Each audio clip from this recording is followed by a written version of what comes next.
अस्सलाम वालेकुम। Welcome to my channel learn math with Maryam. Afaq sun series class 7 mathematics unit number 3 आज हमने start करना है रेशो रेट एंड प्रोपोर्शन। तो इसकी जो एक्सरसाइज है स्टार्ट करने से पहले हम इन चीज़ों को देखेंगे कि रेशो क्या होता है, रेट क्या होता है और प्रोपोर्शन क्या होता है। सबसे पहले हमारे पास है rate. Rate is a ratio. Rate क्या होता है? हमारे पास रेशो होता है that compares two quantities with different units of measure, कि हम दो क्वांटिटीज़ को मैयर करते हैं लेकिन उनकी यूनिट्स क्या हों, उनकी यूनिट्स डिफरेंट हों।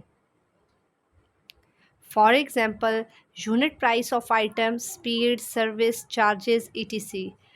We can also compare the weight of mass of the object with money, कि देखें एक साइड हमारे पास है किसी ऑब्जेक्ट का वेट और दूसरी साइड हमारे पास क्या है, मनी। तो डिफरेंट यूनिट्स हैं, इनको हम मेजर कर सकते हैं और इसे हम क्या कहते हैं, रेट। अब नेक्स्ट है हमारे पास रेशो। रेशो क्या है कि इसमें भी हम दो क्वांटिटीज़ को कंपेयर करते हैं लेकिन हमारे पास दोनों की काइंड क्या हो, सेम हो। और रेशो का सिंबल हमारे पास क्या होता है, ये दो डॉट होते हैं, इससे हम रिप्रेजेंट करते हैं। तो रेट और रेशो में जस्ट यही डिफरेंस है कि रेशो में हम सेम यूनिट्स जो होती हैं उनकी दो क्वांटिटीज़ की जब सेम यूनिट्स हों उनको मेजर कर सकते हैं, और रेट में डिफरेंट जो होती हैं काइंड्स उनको हम मेजर कर सकते हैं। नेक्स्ट है हमारे पास प्रोपोर्शन। प्रोपोर्शन क्या है? Suppose the cost of 10 kg of floor is ₹400। 10 kilo का जो आटा है उसकी कॉस्ट क्या है, 400, और 15 kg वाला जो फ्लोर है उसकी है 600। इसको हमने इसकी रेशो मालूम की है 400 और 600 की, हमारे पास आया है 2/3।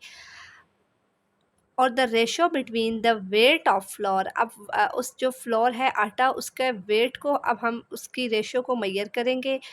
तो 10:15 है, इसको जब हमने सॉल्व किया तो 2/3 आया। तो जब दोनों की रेशो जब हमारे पास इक्वल आ जाए, we observe that the ratio between the cost and their weight are equal. ये 2/3 और 2/3 वेट और कॉस्ट की जो रेशो है, जब ये दोनों बराबर आ जाए इसे हम क्या कहते हैं, proportion. Equality, equality of two ratios, ये चीज़ याद रखनी है।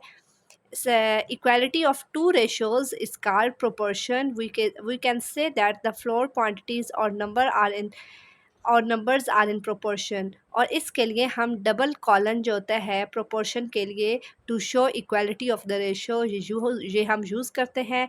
किसको शो करता है, इक्वालिटी ऑफ रेशो। अब हमारे पास प्रोपोर्शन के टाइप्स आ जाती हैं, डायरेक्ट प्रोपोर्शन और इन्वर्स प्रोपोर्शन। डायरेक्ट प्रोपोर्शन हमारे पास क्या होता है, if with the increase in one quantity the other quantity increase and with the decrease in one quantity the other quantity decrease, then these quantities are called directly proportion to each other. This relationship between quantities is called direct proportion.